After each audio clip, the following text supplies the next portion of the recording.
Antes de começar esse vídeo eu queria só fazer uma recomendação. Um amigo nosso que faz parte aqui do canal, o Brucão, que tá sempre nas lives e pra quem é mais antigo no canal também deve conhecer, é músico e recentemente lançou uma música chamada Efeito Manada lá no Spotify. Só jogar o nome da música com o nome Hélio Júnior lá que você vai encontrar. Então cara, se você curte um rock BR eu recomendo muito, a música tá muito boa e vinda de um cara que a gente admira muito fica muito melhor. Então dá uma escutada lá e vamos pra esse vídeo.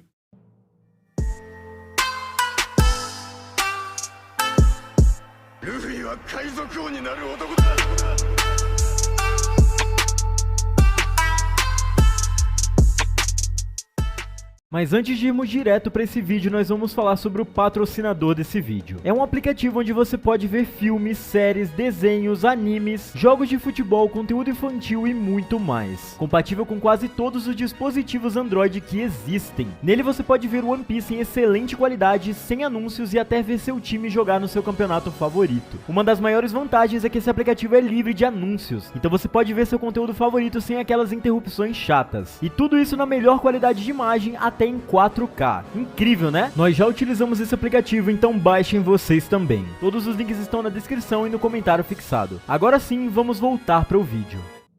O flashback do Kuma estava sendo algo triste para nós leitores, mas não tinha muitas revelações a respeito do personagem, era só a sua história sendo contada para nós. Isso, é claro, até chegarmos num capítulo múltiplo de 100. Esse capítulo para mim foi um choque e eu tô surpreso que muitos leitores não viram tudo que tem dentro dele e o potencial que esse capítulo tem. Esse é realmente um daqueles capítulos para você dizer, Oda gênio, e eu sinceramente tô muito surpreso com isso. E preparem-se porque vocês vão ver isso junto comigo aqui. Bem-vindos à review de capítulo do capítulo 1100 de One Piece. Obrigado, Bonnie. Eu sou o Léo, sejam bem-vindos ao canal Supernovas, o canal favorito do Eiichiro Oda, e vamos lá. Bom, o capítulo se inicia dando continuidade à negociação que estávamos vendo sobre o Kuma se tornar o ciborgue que nós conhecemos hoje. Eles conversam sobre as condições, mas tem três condições principais para o Kuma poder se tornar o ciborgue e a Bonnie ser curada. A primeira é que Kuma se torne um Shichibukai, porque isso vai tirar a reputação de pirata livre que ele tinha antes, já que os Shichibukais são corsários, aqueles que obedecem ao governo mundial. A segunda condição era que Kuma se tornasse uma arma humana, sem memórias e sem personalidade nenhuma, praticamente matando ele. Que bom, a gente já sabe mais ou menos o resultado disso. A terceira é que depois que Bonnie fosse curada e começasse o projeto no Kuma e ele perdesse sua personalidade, eles não deveriam se ver nunca mais. É muito importante que Kizaru esteja vendo essa cena, porque o Kizaru não gosta do que ele tá vendo aqui. Eu achei importantíssimo Oda ter colocado o Kizaru aqui, porque eu sei que ele vai fazer alguma coisa com esse personagem. Primeiro que Kizaru já tem uma relação muito grande com o Vegapunk e com o Sentomaru, e ele sofreu de ter que lutar com os dois ou de ter que matar o Vegapunk. Óbvio que ele é devoto à marinha e se acha uma marionete do sistema ou só mais uma engrenagem, ele obedece sem pensar duas vezes. Mas, vendo todo esse contexto por trás de tudo que ele viu, eu não duvido nada que ele possa se voltar contra o governo ou proteger os Mugiwaras ou até mesmo só o Vegapunk, né, já que ele não tem nenhuma dívida com os Mugiwaras, ajudando todos a fugir. Eu sempre quis que o Oda desse uma camada a mais pra esse personagem, e se for isso, cara, vai ser muito incrível. Principalmente por uma cena que acontece páginas seguintes, mas eu vou comentar nisso quando a hora chegar. Em um quadro de apertar o coração de qualquer um, o Kuma diz que muito obrigado, inclusive. Se isso for pra curar a Bonnie, ele aceita qualquer condição. Detalhe que nessa cena, o Vegapunk fica muito emocionado, obviamente, Kizaru se sente triste e vemos até a expressão de Saturne um pouco desapontada também. Existem muitas teorias que falam que provavelmente os Gorosei não seguem todas as ordens do Enmu como se eles quisessem mesmo, é apenas porque eles têm que seguir. Eu vi algumas pessoas comentando isso, mas eu acho muito difícil. O Saturne já se provou uma pessoa desprezível e eu duvido muito que vai ter essa reviravolta em relação aos Gorosei. Talvez tenha até um background sobre isso, mas eu duvido muito que eles não mudaram a visão deles se era boa no passado. Eu acredito que os Gorosei realmente obedecem o Enmu e vão continuar obedecendo sem pensar duas vezes. Sobre o Kizaru eu já comentei que parece muito que ele se emocionou com isso e que isso mexeu um pouco a cabeça dele. Eu não sei se vai ser suficiente para no futuro ou no momento agora presente da história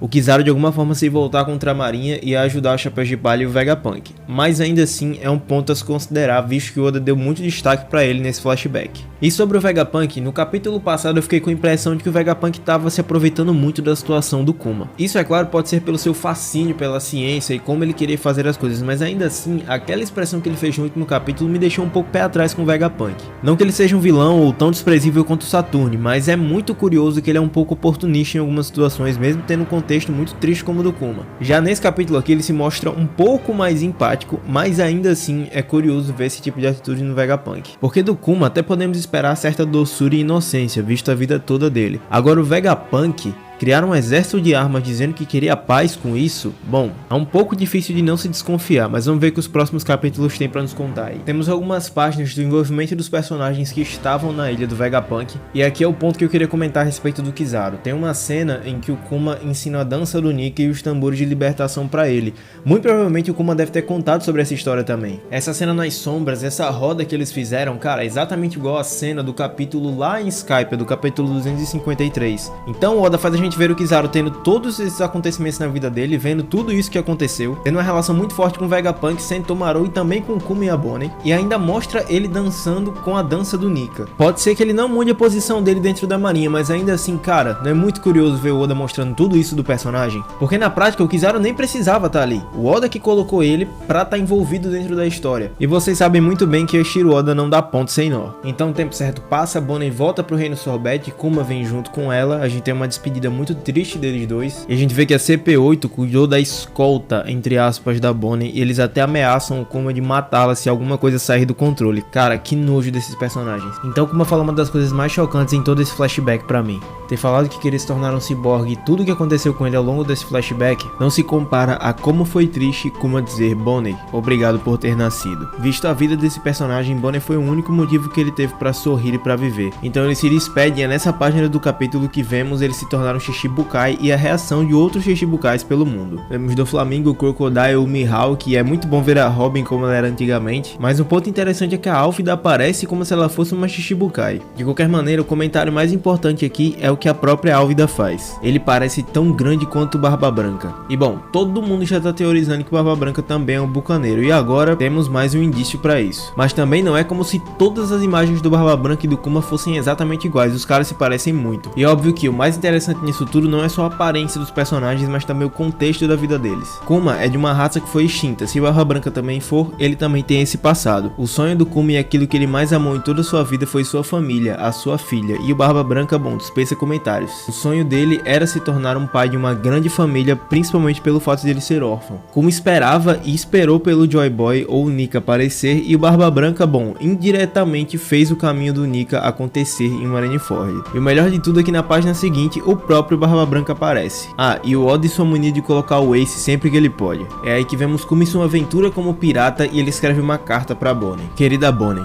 ainda estou no mar enquanto escrevo isso. Eu fiquei bastante conhecido e está cada vez mais difícil navegar em paz, mas está tudo bem. Todos estão bem? Estou procurando muitos lugares interessantes pra irmos juntos quando fizer 10 anos. E cara, como é triste ler essa carta do Kuma sabendo que eles nunca mais vão se encontrar. Existem ainda alguns detalhes que eu tô curioso pra saber sobre o que a Bonnie exatamente lembra sobre o Kuma, se realmente nunca mais houve um encontro deles desde que ele se tornou um ciborgue, e o que vai acontecer com eles depois de Bonnie saber toda a verdade sobre a sua história. Eu particularmente ainda tenho uma teoria a respeito do Kuma, mas eu vou comentar ela em outro vídeo, porque aqui eu preciso comentar algo muito mais importante. Muita gente esperava que o capítulo 1100 tivesse algo muito gigante e chocante, porque é o capítulo 1100 e os capítulos múltiplos de 100 em One Piece sempre tem algo muito revelador. Então eu comecei a ver boa parte do fandom desapontado com o que aconteceu nesse capítulo, porque eu esperava muito mais. E eu na verdade fiquei muito surpreso, porque como vocês não perceberam o quão é grandioso esse capítulo? E é óbvio que eu tô falando do último quadrinho do capítulo, em que Kuma aparece no East Blue, na Vila Fuchsia, perto de onde o Luffy tava. De primeira eu já falo que o Luffy não lembra disso, porque eles nunca se encontraram. Eu não acho que o Oda vai simplesmente fingir que o Luffy não lembra do Kuma do encontro que eles tiveram na infância do Luffy. Então não houve um encontro entre eles, mas tem algo muito mais importante que a gente tem que levar em consideração aqui. Kuma aparece pela primeira vez em Mocktal, que é muito cedo na história. Então sim, a história dele já tava há muito tempo programada pra acontecer. Só que tem um detalhe nisso. Quando ele aparece novamente em Thriller Bark, o Kuma fala: Dragon, seu filho é realmente incrível. Só que veja bem, nem mesmo Ivankov, que encontra com o Luffy depois, sabia da existência do Luffy como filho do Dragon. E Ivankov é um dos braços direitos do Dragon, assim como Kuma. Por que que a Ivankov não sabia? Inclusive, por que que o Kuma sabia? Como ele sabia? Pode ser que o Dragon tenha realmente conversado com ele e falado alguma coisa a respeito do seu filho, mas saber o nome e aonde ele morava, se nem o Dragon eu acho que sabia, já que o Garp só deixou o Luffy Luffy naquela ilha lá pra ele viver e treinar? Então vamos lá, sim, pode ter alguma possibilidade narrativa em que o Dragon falou aonde estava o seu filho e o Kuma queria vê-lo. Mas bom, é claro que eu quero considerar a parte mais maluca da teoria. Como vocês sabem, Kuma sempre pareceu saber algo sobre o Nika e o Deus do Sol, além do que a gente viu nesse flashback, por exemplo. Isso porque, como eu falei, tem um fato muito relevante na vida do Kuma que eu sempre considero lembrar. Existia uma profecia de que Joy Boy retornaria para Wano em 20 anos após a morte do Oden. Uma profecia que realmente aconteceu, a gente viu isso acontecer no mangá de One Piece. Acontece que isso só aconteceu por conta do Kuma. A culpa é do Kuma isso ter acontecido. Veja bem, Luffy é separado do seu bando e treina por 2 anos depois da guerra de Marineford para voltar à sua jornada, certo? Se isso não acontece, Luffy tinha chegado 2 anos antes dos acontecimentos de Wano. Logo, a profecia não teria se cumprido. Outro detalhe interessante a se considerar é o que Kuma fala para Rayleigh quando eles se encontram em Sabaody. Olha só o que ele diz: eu trabalho pro exército revolucionário. Desde a primeira vez que tivemos contato, eu quero ajudar esses garotos a escapar. Eu lamento muito que isso seja muito repentino. Queria que tivéssemos mais tempo para conversar, só que não tenho mais tempo. Porém, mesmo dizendo que não havia mais tempo, temos um pequeno quadro onde Kuma tá conversando com Rayleigh. Agora vamos analisar a fala do Kuma. Desde que eu os conheci, eu quero ajudá-los a escapar. Só que veja bem, o Kuma conheceu os Mugiwaras em Thriller Bark. E como ele sabia que isso ia acontecer? Todos os eventos de Sabaody são um incidente, aconteceram por acaso, graças ao ataque do Luffy ao Tenryubito, que trouxe o Kizaru e também os pacifistas e por aí vai. Inclusive, muito curioso o foreshadowing da Bonnie, protegendo o Zoro de um Tenryubito porque ela sabia o que poderia acontecer. Mas de qualquer maneira, tudo o que acontece ali é resultado de um incidente. Ninguém poderia prever aquilo, mas parece que alguém previu e esse alguém foi o Kuma. Juntamente com essa fala que dá indício de que ele sabia o que ia acontecer, temos o fato de que ele separou o Luffy do seu bando e 2 anos se passaram, cumprindo exatamente o tempo necessário para a promessa de Wano. Então o que me parece aqui é que de alguma maneira o Kuma sabia disso. Por exemplo, até mesmo o encontro em Thriller Bark, Kuma foi realmente para capturar o Luffy ou por infortúnio ele acabou esbarrando com o Zoro? Teve que manter a sua posição como Shichibukai e enfrentar o Zoro porque ele era um pirata. A gente sempre tem que levar em consideração que Luffy é o Nika e o Deus do Sol graças à sua fruta. Isso é muito relevante porque é a pessoa que o Kuma esperou a vida inteira. E Kuma chega até a se despedir do Luffy. Luffy encontrou com Kuma no momento de batalha e muito dificilmente prestou atenção nele. Mas Kuma faz questão de olhar pro Luffy e dizer: nunca mais nos veremos novamente. Mas por que Kuma teria sido tão enfático nisso? Veja, ele continuaria sendo um Shichibukai, ele ainda poderia esbarrar com o Luffy ao redor do mundo. E outro detalhe muito importante que eu quero trazer aqui: a última missão que Kuma pediu a Vegapunk foi proteger o Sunny, a última coisa que ele deixou programada para o momento que ele separasse o Luffy, certo? Mas eu não acredito que Kuma separou o bando do Chapéu de Palha, foi até a ilha do Vegapunk e depois voltou para Sabaody para proteger o navio. Isso em teoria não faz nem sentido, ele deixaria o Sunny desprotegido por muito tempo até ir ao Novo Mundo e voltar. Logo, a missão que ele pediu a Vegapunk acontece muito antes mesmo desse acontecimento de Sabaody, então ele sabia exatamente o que ia acontecer e o que ele precisava fazer, a sua última missão. E finalmente voltamos ao motivo por que o Kuma protegeu o Sunny. Eu sou leitor de One Piece há muito tempo, eu sempre acompanhei a história e eu nunca tive uma resposta clara para dizer por que o Kuma fez aquilo. Sabendo agora toda a vida do Kuma, quanto ele esperou o Deus do Sol e sabendo que o Luffy é o Deus do Sol, faz todo sentido. Agora o mais importante que eu quero trazer aqui com tudo isso é por que o Kuma sabia disso e como ele sabia disso. Por enquanto a gente ainda não consegue ter uma resposta clara do porquê isso tudo, mas bom, a gente joga muito pra Bíblia do Kuma. A cruz que existe lá na sua igreja, como eu já falei em vários vídeos aqui do canal, parece com a cruz que tem no símbolo dos Kozuki, na roupa do Ors e por aí vai, e também tem o sol do Nika que tá em todas as bandeiras de todos os reinos aliados ao Deus do Sol. Logo é uma simbologia de algo secreto, de algo escondido, que não tá aparente pro mundo inteiro. Se Kuma sabia tanto sobre a possível promessa de Wano, e a coisa que ele fez pro Luffy se separar foi exatamente o que cumpriu essa promessa, e se ele sabia tanto sobre a lenda do Joy Boy do Deus do Sol, eu não duvido nada de que ele também sabia aquilo que Otohime dizia sobre um homem que viria ajudar a Poseidon a usar seus poderes corretamente. Esse homem era Joy Boy e tinha uma profecia pro seu retorno. Os reis dos mares falavam sobre isso, que tinha um tempo exato em que ele ia nascer. E depois do tempo que esse garoto nasce, quando ele tá crescendo para treinar e se tornar um pirata, é o momento em que Kuma vai pro East Blue coincidentemente? Sinceramente, não existem coincidências aqui. Kuma pode não ter encontrado com o Luffy nem falado com ele, mas ele queria provavelmente ver o Joy Boy e o Deus do Sol que ele tanto queria ver em toda a sua vida. Ele dedicou toda a sua vida e todos os seus últimos momentos como ser humano antes de se tornar 100% ciborgue para proteger o Luffy e cumprir esse plano de proteger o Sunny e separar ele em Sabaody. áudio. O primeiro encontro deles acontece justamente no East Blue. Claro que o Luffy não o viu, esse encontro pode ter sido não pessoal entre os dois, mas alguma coisa com certeza foi conversada no East Blue com mais alguém. Lembram-se de um quadrinho que eu sempre, quase todo vídeo de teoria grande eu comento aqui no canal? O quadrinho em que o senhor da Vila Fuxa, que também cuidou do Luffy, diz a seguinte frase: quando eles recebem o cartaz de procurado do Luffy pela primeira vez, a Makino conta que aquilo era o sonho dele. Mas aí é o momento que o velhinho vira e diz: seria sonho ou destino? Essa é a deixa perfeita que me faz acreditar que sim, o Oda desenhou essa cena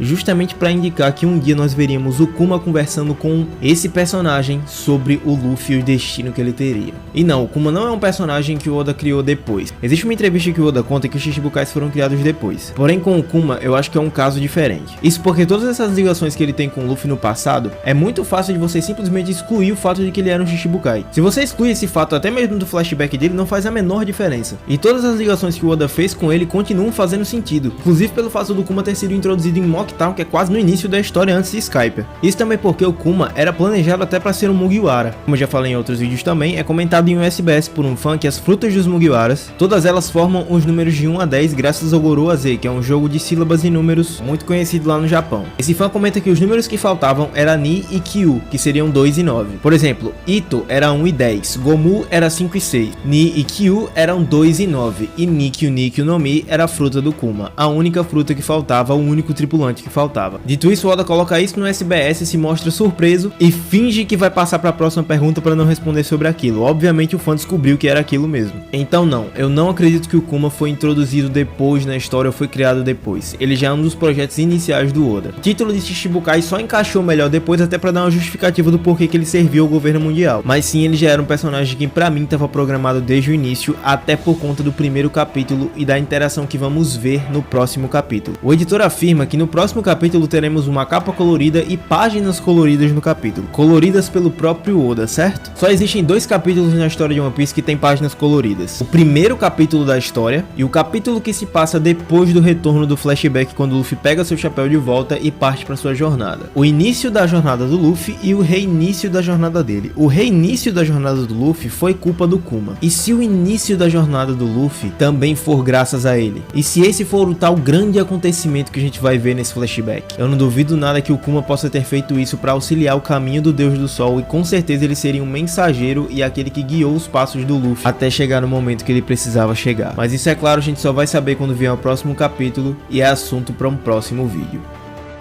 E é com isso que eu encerro esse vídeo, espero que vocês tenham gostado. Se vocês curtiram, deixa seu like, não esquece de se inscrever aqui no canal para aumentar a nossa recompensa no YouTube. Também confere nossa descrição com o nosso Instagram, @canalsupernovas, onde vocês podem mandar suas perguntas pra gente responder aqui em vídeo. Mais uma vez eu sou o Léo, muito obrigado por ter assistido até aqui. Inclusive, se você assistiu realmente até aqui, comenta patinha aí nos comentários. E é isso, valeu!